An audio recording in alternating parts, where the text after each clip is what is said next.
Mujeres Gestoras.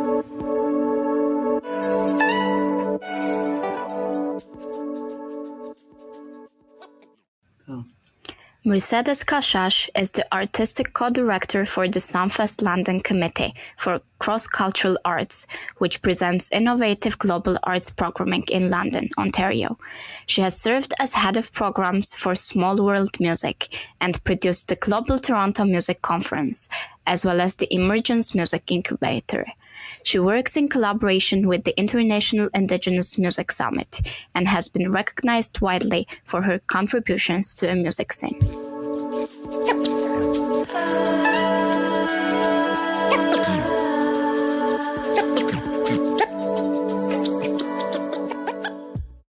Hi, Mercedes. It's great to have you here.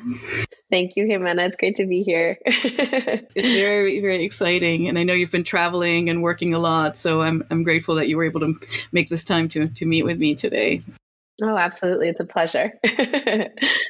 Let's just dive right in. Sure. So Anush just told our audience who you are, but I wanted to hear more from you about your background. What led you to become Mercedes Caxaj? How did you become this producer? Because I know that in your past you had other careers and in other fields. How did this happen? How did you end up being the co-artistic director of Sunfest? Yeah, well, I think it all just came down to my parents and their story of coming to Canada as refugees from Guatemala. So listeners may or may not know about the history that happened in Guatemala. There was a coup d'etat, there was a dictatorship that was happening, and the government was backed by the U.S. government as well. And what they were doing was that they were taking away indigenous land, completely committing genocide against the people in Guatemala. Over 200,000 people were killed and disappeared. Many people still haven't been found yet, including members of my family. And so my parents came to Canada as refugees because their lives were in danger, just because they were part of that movement and part of that resistance. And so they came to Canada, to a city called London, Ontario, Canada. So instead of going to Toronto, Montreal, Vancouver, which would have been, bigger cities that you would think that you would go to just because they're more cosmopolitan, they came to probably the whitest city in Canada. Why was that? Well, they were looking, the Canadian government was looking to populate this area. But also too, my mom just said, I just want to go somewhere calm. I just want to go somewhere chill. And then while they were not facing any type of violence or life danger right away, it was definitely another form of violence that they ended up experiencing here, which was a lot of racism and discrimination. And so with that, my parents are educated people, they're university educated people. They were professors back in their home before they came to Canada. My dad was also a professional musician. And so they came to Canada just like any other immigrant, working odd jobs here and there, but trying to improve themselves. My mom has endless degrees, my father as well, endless professional development. And they wanted the same for my brother and I. And my brother came at 2 years old and I was born here. And so what they did was that they put us in this school, French immersion, because they said, hey, in Canada, people can learn French for free. Right. Of course. Yeah, of course. Why not? Whereas most families are saying they think that that'll confuse the kid to learn more than one language. They're like, well, they're going to learn Spanish at home, French at school, and English everywhere else. It's going to be amazing. It was really good. And so what ended up happening is that we ended up going to a school that was not full of immigrant kids. It was full of white kids. And so it was my brother and I with like maybe 6 other kids that were not white in this school of 400 students. So right away, it was kind of one of those things of feeling of otherness. And so that leads to my story of who I am now, simply because my parents always had that feeling like, well, we got to make a difference for our lives. And my father, especially, he started working odd jobs, but eventually landed a job where he was doing small events like poetry readings, lectures, maybe small concerts for an NGO that was in town that was helping immigrants settle in. But his role was specifically to create these events in order to create community and see. And so what he was noticing was that there was tons of immigrants in London, but they just weren't being represented in the larger scheme of what it was when it came to like festivals, events, concerts, that kind of thing. And then of course, him being a musician, music was the heart of what he wanted to work on. And then eventually he wanted to create a festival because essentially when you think about a multicultural festival, you think of that kind of tokenization or, that stereotype of what each culture is. Ukrainian culture, Indian culture, Mexican culture, and thinking of like what those are and really presenting more so community groups, which is great, but like traditional and not necessarily innovative, contemporary and professional quality acts, right? And so that's what he wanted to focus on. And so that's what led to starting the festival. I was 8 years old during the first edition of the festival. So I went there and I had a cardboard box asking for donations because this festival is a free festival. The reason that he wanted to do it that way was because he realized that people weren't willing to take a risk to the unknown. And also he wanted to make it accessible. And so that's essentially like what we continue to work on, as a father-daughter team, but also as a family. My mom helped out by working hard, those long hours, those two jobs in order to put food on the table while my dad did his dream and started out this festival. And then my brother helped setting up and all these things. And eventually I kept helping, but I continued this route of following university. I was doing physics and math. I was doing engineering. Eventually that led me to my love for math, and I ended up studying French as well. And so I ended up going down more like, okay, maybe I'll be a teacher, thinking to myself, I'm helping my dad with his dream, but that's not necessarily my dream, or I didn't want to feel forced or as if that was handed to me. Right? Inevitable or forced, right? Or predestined. Yeah. And I didn't want anything I don't know. I had that idea of I have to work for what I want. And so my dream is going to be being a French teacher or a math teacher or something like that. And I ended up doing that for a little while.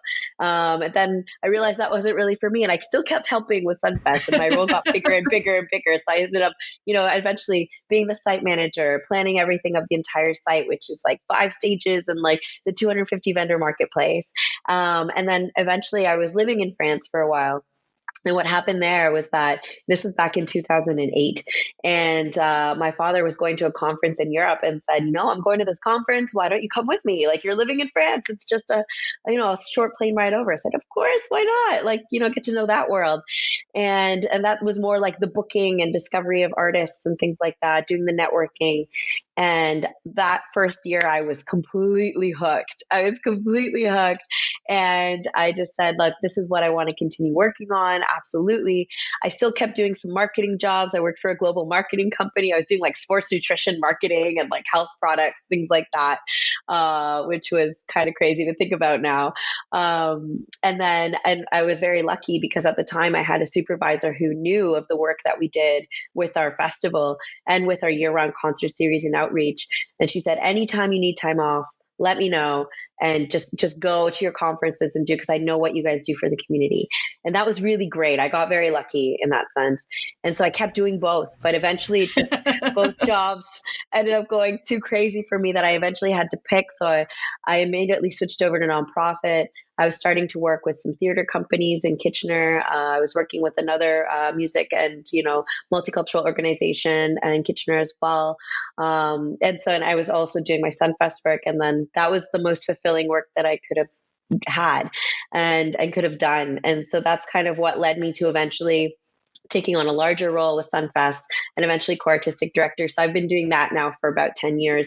And so with my father, we co-direct this organization where it's booking the artists, but all the way to, booking the porta parties or something like that. It's everything, Very and glamorous. It's not, yes. Oh yeah. Whereas many places where you're the director of an organization, you end up, having other people do that for you. It's not necessarily the case still at this point.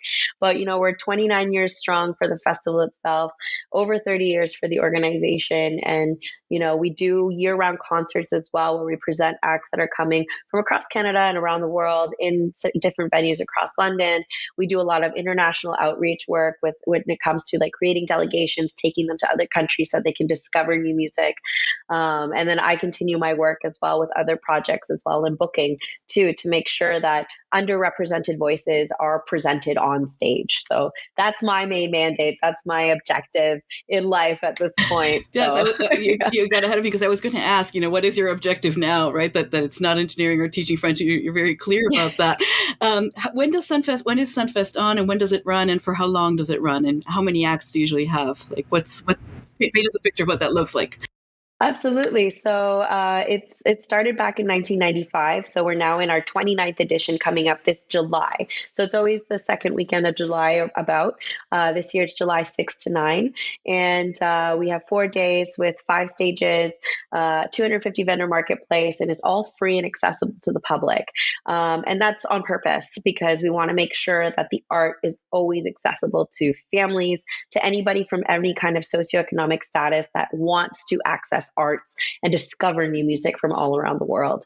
And we don't tokenize the acts. We make sure that we're presenting just acts that speak to us when we go see them. We're very fortunate that we get invited all around the world in order to discover these acts. And so we bring them back. And it's very exciting for us to see somebody on stage in South Korea, for example, and then know that they're going to be on stage in Canada and see them on stage in London, Ontario. So for those 4 days, it's a big party for essentially the city. We take over downtown Victoria Park, so it's right in the middle of the city. So it's no one has to really drive anywhere unless they're coming in from outside.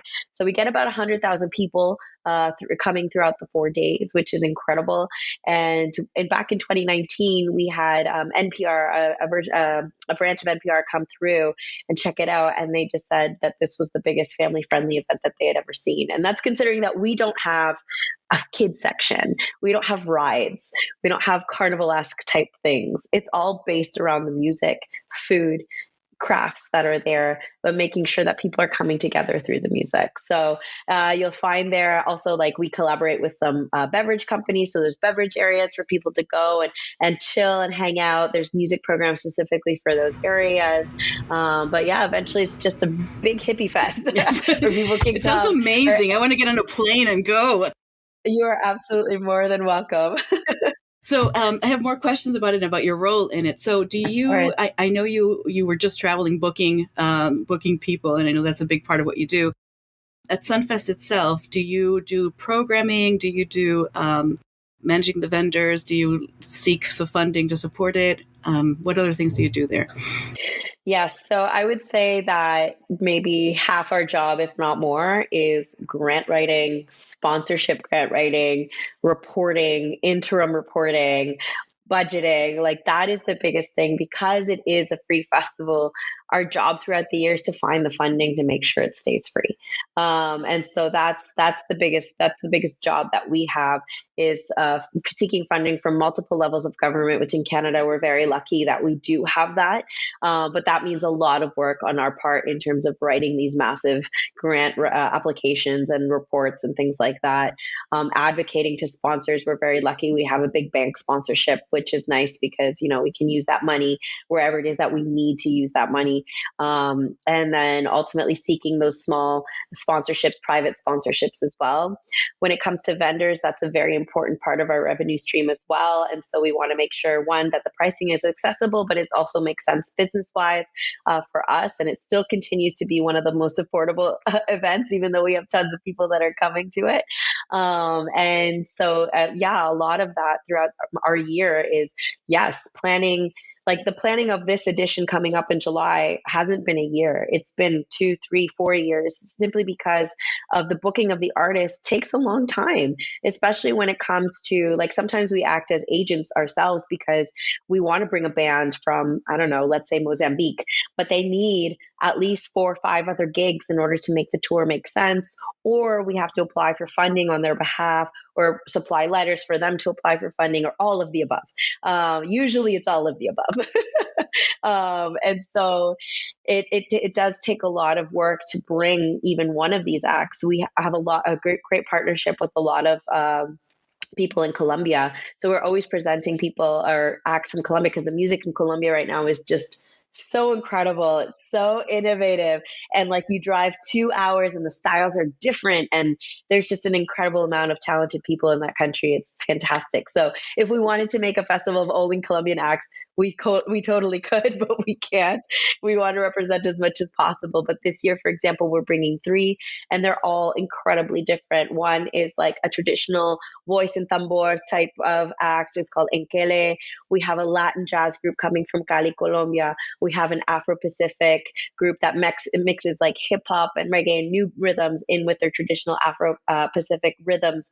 And like they have a marimba de chonta. Like it's, you know what I mean? So it's all different and beautiful. And that's what we want to present. We don't necessarily want to present traditional music, but it's so valid to do it. We want to present a spectrum of things. So that's kind of our job too, is to find that balance of what is it that we're presenting from all these different corners of the planet and all across Canada as well, because that's a very important component of our work, because Canada is an incredibly culturally diverse country. And so many musicians have come from so many parts of the world, and they have come together to collaborate on their own projects, which are now influenced by each other. And that's something that's new. They're creating new genres, essentially, which is something to discover as well.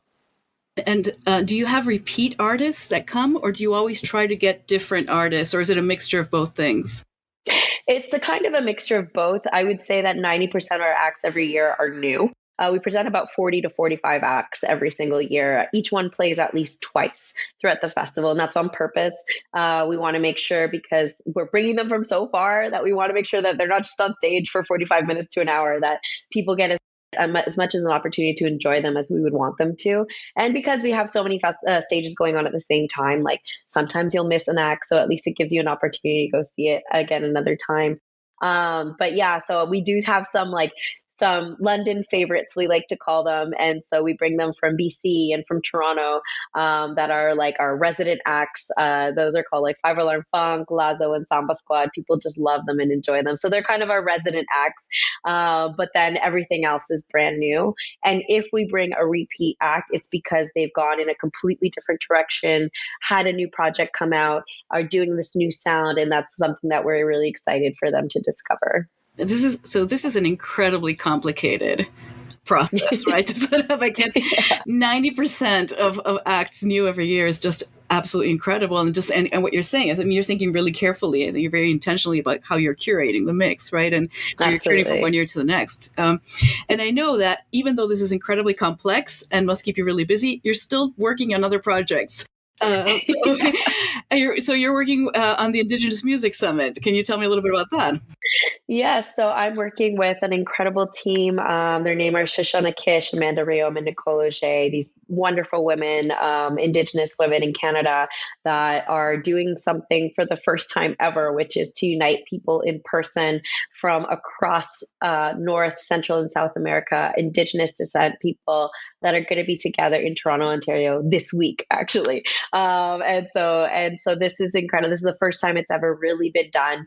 And they've been doing their Indigenous Summit in pieces kind of throughout different conferences, as components to conferences, I guess you can say, or splitting them up, going across Canada in order to be as representative, as inclusive as possible. And this is the first time they're bringing kind of everybody together to do over 30 showcases, to present, dozens and dozens of speakers on different topics, from climate activism to an anti-circle rematriating spaces, to talking about how art itself is an act of survival. There's just so many incredible ways in which that this project is so unifying, and it's trailblazing in its own right. So I'm just very lucky and fortunate to be part of it. They brought me on in order to help coordinate some of the programming, the speakers, the artists, and things like that, which I do a lot for other organizations. I do a lot of artistic programming as well for other festivals. For example, I'm doing for Taste of Danforth in Toronto this year, which is the biggest outdoor food festival in Toronto. Over 1 million people go. And they've never focused on the music before. So it was a lot of cover bands that would be like kind of complementing the music and the experience. So in this point, they brought me on in order to have a different perspective on the artistic quality and just go with like creative, supporting especially Toronto musicians because they're so incredibly diverse and incredible, really incredibly talented. Some of the best in Canada live in Toronto. And so just making sure that those are represented and that we're reflecting the neighborhood, which is the Danforth in Toronto, which is an incredibly diverse area. It was typically known as the Greek area, and it still is. But like it's been just, taken over by everybody essentially. So that's the really nice thing, is that we get to present as many diverse cultures as we'd like. So yeah, I continue to do that. I was working as well with Small World Music for a very long time in Toronto, where I was head of programs. There, what I did was that I was programming their festival, the Small World Music Festival. I was also their lead production for their Global Toronto Music Conference. So conferencing is another part of my heart that I love. I love bringing industry people together because they're the ones who are putting people on stage, whether it be the programmers, the techs, the agents, the managers, etc. Those are the people putting people on stage. So they need to have a different perspective in terms of making sure that we're as equitable and as sustainable and as, inclusive as possible on our stages, and making sure that the industry goes in that direction, as opposed to just presenting big commercial acts that are not necessarily as representative to people that are supporting them, right? And they're not accessible at all as well either. I mean, a lot of people are paying $800 a ticket to go see big acts, and that's fine. I respect that, but not everybody can do that, and we need access to the arts. So I was doing that, Global Toronto, the lead production for that, and then I was also their head for their Emergence program, which was an incubator program for newcomer musicians, newly landed refugee musicians that come to Canada that were professional musicians from whichever country they came from, but that came to Canada and haven't necessarily found that niche. And so it was a development in the sense of not their artistic skill, but more so their industry knowledge. So getting to know the granting system, getting to know how managers and agents work, music supervision, how that works, how do you get a song on the radio, that kind of thing. And so we did some retreats for them to just kind of bond and get to know each other. And what's been nice is that there's been results from that. There's been new bands formed, gigging musicians gig with each other now. And that's a really nice thing that I, this year, since I'm no longer head of programs, I stepped away from that role in order to focus more on Sunfest and grow that capacity. But I came on as a mentor this year, and it was really lovely to see just how it's evolved and how that program's gone. So that was with the one working with newly arrived refugees. That was part of Small World. That was part of Small World Music. Yeah. Uh-huh. Like, this is so interesting. I have so many things to ask you. The next thing I'm going to ask you is, I'm curious about, you're working with very different kinds of people, very different kinds of musicians, and very different kinds of approaches, right? The people in the Toronto music scene, and now these newly arrived refugees who are professional musicians, and you're working with Indigenous musicians, and you're working with, the incredible mix. What are the things that that you find that are in common for all, no matter whatever artist you work with? These are certain things that you always keep in mind, or that they have in common. And what kinds of differences do you observe, maybe between some of the groups? I would say that the struggles are the same.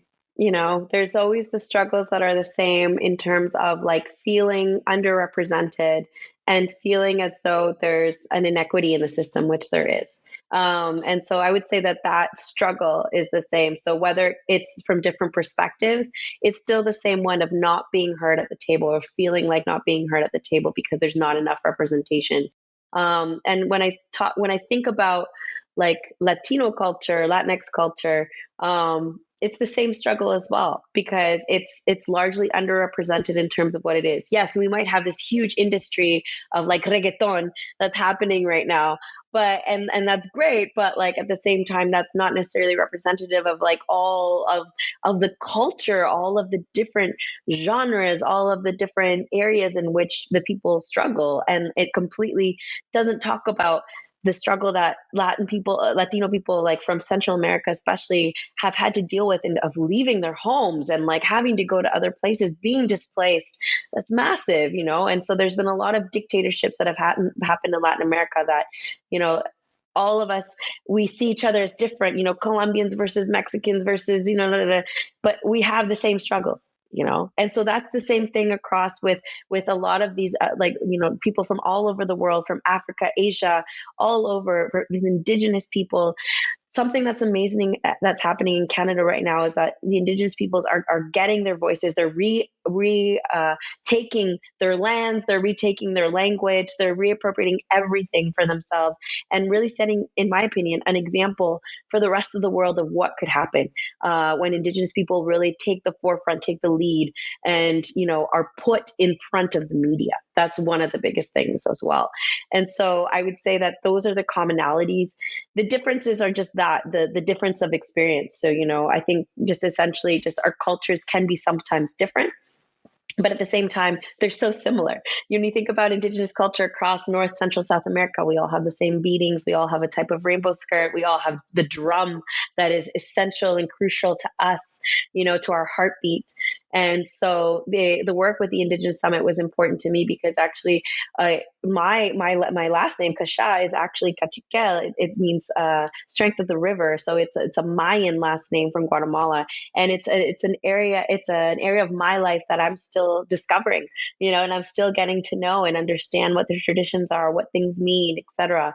And some people here in Canada are miles and miles ahead of me in that regard and getting to know their culture more and really being at the forefront and being proud of it, and so that's what I see is that those are some differences where it's like sometimes some have taken the lead in, let's say, like making their stance, and so those are setting examples for other cultures as well, which is beautiful to see as well. For sure. And there's also there's a difference, I think a generational difference as well, right? From my generation perhaps to yours, that in my generation we also had to flee Uruguay also under the dictatorship, so we have 50 years of legacy, right, in Latin America, and a very complicated relationship with the United States, of people having to leave their homes, leave their countries, disappeared people up and down the continent, right?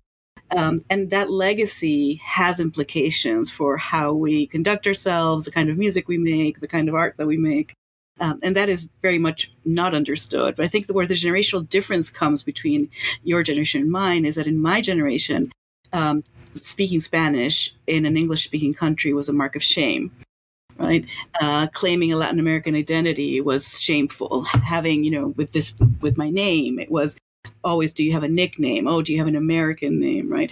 Whereas I see now in the current generation, there's a difference, right, of openly being proud of the Latina identity, openly being proud of our mixed heritages, right, and of speaking Spanish. And it's part of what I'm trying to do, what our whole team is trying to do with Gestoras, right, to show the enormous diversity that there is in cultures and approaches, but that we all share certain common strengths and certain common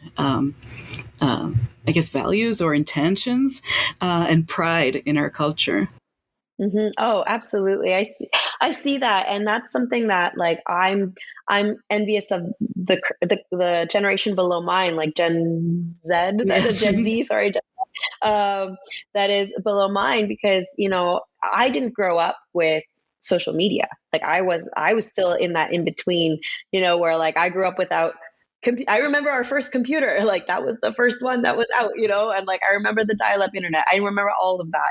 And so I didn't grow up with social media all around me where there were social media channels and accounts that were that like pride of like wearing the Latina culture on your, the big hoop culture. Like that's incredible to me. Like if I had grown up with that, oh my gosh, I would feel like so empowered, and luckily I feel it now, but I'm like in my 30s, and like, my mid 30s, and had I felt it in my 20s, oh my gosh, I think the potential would have been incredible, and like, I'm not just speaking about myself. I just mean for like my generation, so that's the beauty of like us being able to connect right now. And I see what you're saying, that like, just, there is this like pride that is that. And that's amazing. It's amazing that, and it's amazing to then learn from each other and learn how we're so different, but then understand how we're so similar, and that's incredible to me. Yeah. The hoops that hit me right here. The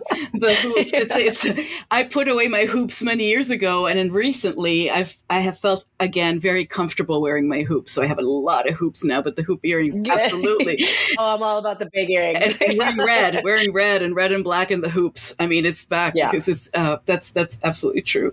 Yes. So I remember also at the Grammys many years ago, decades ago even, when Ricky Martin performed La Copa de la Vida. That was right before the World Cup. I do remember that. And I just remember looking at the audience through the TV and the Grammys, and people were excited and respectful and excited, enthusiastic. And just feeling the sense of relief that they were greeting him that way, and the sense of pride also, right? That's something that had come from our cultures, that our cultures had created, was being, recognized. And you can say whatever, you can think whatever you want about the quality of that song or whatever, but that it was in Spanish, in an English setting, in that culture, and that it wasn't treated as some kind of exotic, was amazing. Yeah. Oh, no, it's incredible to see it on stage. I remember too when Jorge Drexler won the Oscar. Yes. For Al Otro Lado del Río. Uruguayo. I know. Yes. It's ours. Yes. And they had Antonio Banderas sing that, which is fine, but he's Spanish and not a singer. And so that was, but I loved just that he didn't try to speak in English. Nothing. He just sang the song. That's what was so beautiful about that acceptance. It was amazing because that was the pride in and of itself. Yes, but it also shows you where the industry was at the time, that they had a Spaniard who's not a singer interpreting a song that was from South America, right? So 100%. there was a way to go. But now you see all sorts of different groups and singers that are just appearing and winning awards and speaking Spanish, and it's becoming more and more commonplace. So festivals like yours are so important, and I can't imagine the perseverance and the work that it's taken for this festival to be on year after year for 29 years. That's an enormous undertaking. I was actually having a conversation this morning with my partner, and just we received some not so great news about a grant, and one of the comments was it wasn't innovative enough, and so I just lost my mind because it was within the city itself. It was a grant from the city. And so I just said to myself, why do we need to keep justifying our existence when we're clearly serving, the global majority within our city? And so I just don't understand why we haven't had this level of support, and that was the comment. And so I'm all for taking constructive criticism. I am 100%. It makes you better. And I do believe that this comment will make me better, just regardless. But I'm still processing it on camera right now with you. But it's one of those things of saying well, what do you think it is? What do you think it is? We're presenting new genres on stage. We're presenting brand new groups and collaborations. We're doing first-time tours for so many bands from all over the world into Canada. I would like to know how more innovative we can get. You want me to have some kind of hologram going? Well, someone's already done that. I think Mercedes, the only thing you're missing is cover bands. I think that. Yeah, I think you're right. I think Bon Jovi needs some presence in my fest. Spanish language interpretations of Bon Jovi would be amazing. 100%. But that goes to your comment of every year we have to justify our existence, and we're a small organization. We're 3.5 people that put on not only the festival. I say half because it was part-time, but we put on not only this massive festival, but we put on concerts throughout the year. We do our outreach work throughout the year. We collaborate with other organizations. So it's year-round work that we're doing, and it's not just this, and it culminates, let's say, into this festival, but that's not the only thing that we do. So it's as much as we're proud of the numbers of people that come out, of the numbers of artists that we help out. During pandemic, we're still helping out techs and artists and venues by doing online programming, things like that. But what we are most proud about is the social impact, making sure and seeing that families are coming, families that wouldn't normally be able to afford a ticket, families that wouldn't see their culture represented on stage ever. People coming, waving their flags, proud that we're finally presenting somebody from Senegal, or that we're finally presenting somebody from Palestine. That was huge. We had droves of people coming out. It was the first band coming to Canada from Palestine that was at our festival. And so those are things that we're so proud of, is to see the people out front enjoying. So that social impact it's worth the struggle of every year, because every year it's a struggle. Yeah, no, and every year you have to innovate. Hello, London, Ontario. You have to innovate on how you approach that funding. Yeah. So Mercedes, I want to, we're in our final stretch of our conversation, and I think our conversation is going to continue offline for many, many years to come.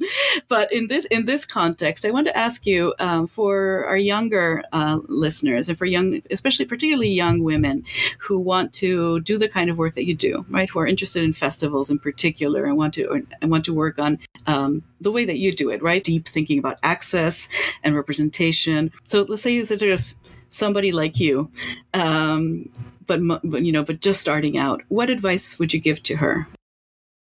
I would say that there are many times that you want to give up, but don't, because I'm sure there's many people that do because it's too hard, but it's worth it. It's worth it because no matter what, you're making a difference in someone's life, at least one.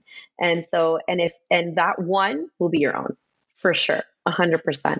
Because as long as you're living like what you want and your truth, your own personality, your own femininity, everything, you're making a difference in your life. Because when one of my things of one of my uneasiness, I suppose, that I had, one of my fears that I had before really fully on grasping my role of working with my father, being a co-artistic director with him, was this imposter syndrome. Do I deserve this? Which many women face, right? Do I deserve this? Was it just handed to me? Did I work really hard for it? Yes or no? Will people only see me as like a female, smaller version of Alfredo, which is my dad? Will they take me seriously? There's so many doubts, And so I think just in the end is that there's so many reasons that the world will tell you to quit, and your own insecurities would tell you to quit, but just don't.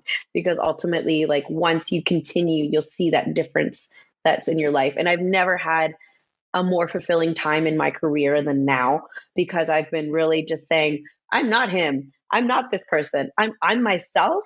This is what I do. This is what I believe in. I thank everybody who works with me because I learn from them every day. But ultimately, there's a way in which I work and that I want to continue. And that's been influenced by many other people, just as we should. We should all share knowledge. We should all learn from each other. But ultimately, I would just say, just don't quit, because you're always going to make a difference, at least in one person's life. And that one person's yourself. That is absolutely beautiful. I'm going to tattoo it on myself somewhere because you're speaking to the imposter syndrome. In a way, you're saying that keeping doing the work that you love, that you believe in, is a way to also build yourself, build your strength, build that sense of I'm doing what I'm supposed to do, and I am where I belong, where I'm supposed to be. So, as you know, here in Gestoras, we ask each one of our guests to leave a question for someone else. So I'm going to ask you the question that somebody left in our question bank for you. And this comes from Alicia Olivares from Peru. She is an actress and founder of the Afro Mujeres en Escena, so Afro Women on Scene, which supports women of African descent who either are in the film industry or in the theater industry. So here's Alicia's question. What are the challenges and difficulties that you're going to have to resolve or you will encounter in order to be successful in your next arts management, cultural management project? So what is the next project and what kinds of things are you already thinking, I'm going to have to deal with that? Well, I'm going to have to deal, I think I've already kind of mentioned it throughout this session, it's just that constant justification to people who don't understand and don't get it, because they live in their own little bubble in terms of, oh, well, this is how we've done it for 35, 40, 50, 100 years. And so therefore, why do we need Indigenous voices represented at the table? I don't understand. That's never been an issue before. Why do we need Latinx culture represented or African culture? That doesn't make sense to me. You think that doesn't exist anymore? That is not the case. It 100% does. And that's the challenge that I have to face and accept that I have to face, and overcome the fact that I'm going to have to face that frustration, I guess you could say, but move forward regardless and move forward with the project and understand that there will be some no's, there'll be some rejections, it'll happen, but just to continue moving forward. So I think that's been the most difficult process. There's always challenges that come up. Everything can seem like it's smooth sailing, that all of a sudden something comes and it happens. But I would say that just that constant gatekeeping that happens at different levels, whether it be artistic programming, whether it be grant funding, whether it be permit building, or whether it be marketing access or news or media access, there's a constant gatekeeping that's still there. And that's that challenge that I still have to face. Yeah. And it comes, I think, also from a lack of curiosity, right? It comes from fear and a lack of curiosity about or openness about how would this be better? What you were saying earlier, right? How we all learn from each other, how accepting, new viewpoints and new ideas helps us be better. Yes, I encounter that a lot too. Yes. Yes. Yeah. Where's the flexibility? You know what I mean? Where's the flexibility? Where's the adaptability? Understanding that our society has changed and it has different needs. It's demanding things now as opposed to staying quiet. And that's amazing. And so for me, a lot of people ask me like, oh, this event's happening during Sunfest weekend. Does it bother you? I say, no.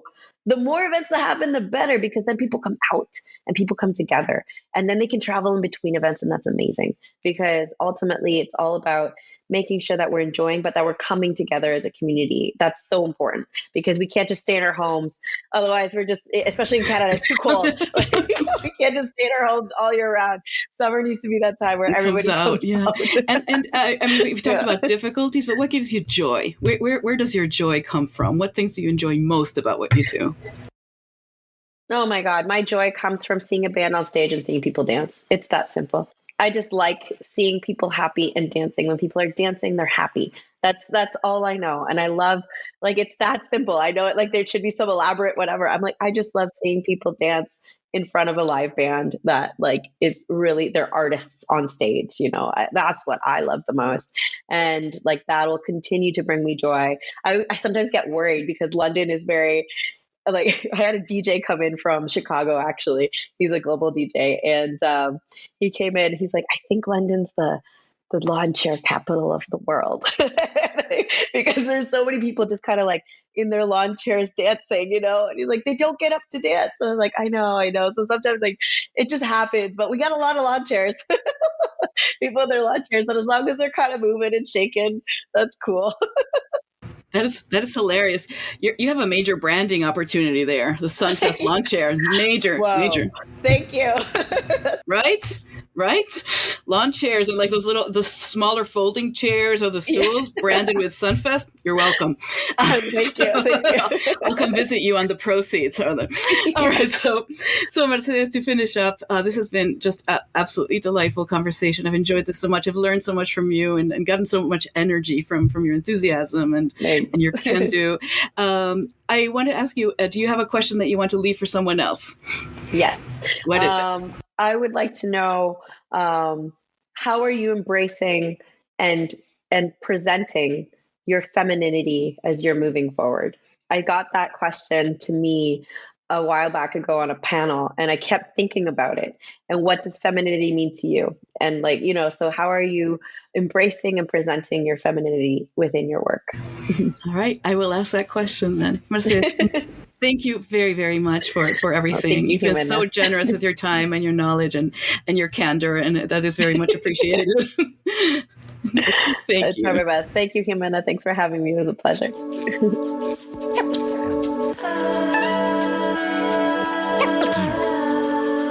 This episode of Gestoras was hosted by Jimena Varela and produced by Anush Titanyan. It was recorded in Washington, D.C. and London, Ontario, Canada. It was mixed at the Arts Management Program at American University, Washington, D.C. The music was Hace que exista, Make It Exist by Eli Almic, and the graphic design was by Bia Silva. Find us on YouTube at Gestoras and on Instagram and Facebook at Gestoras Podcast. Thank you for listening.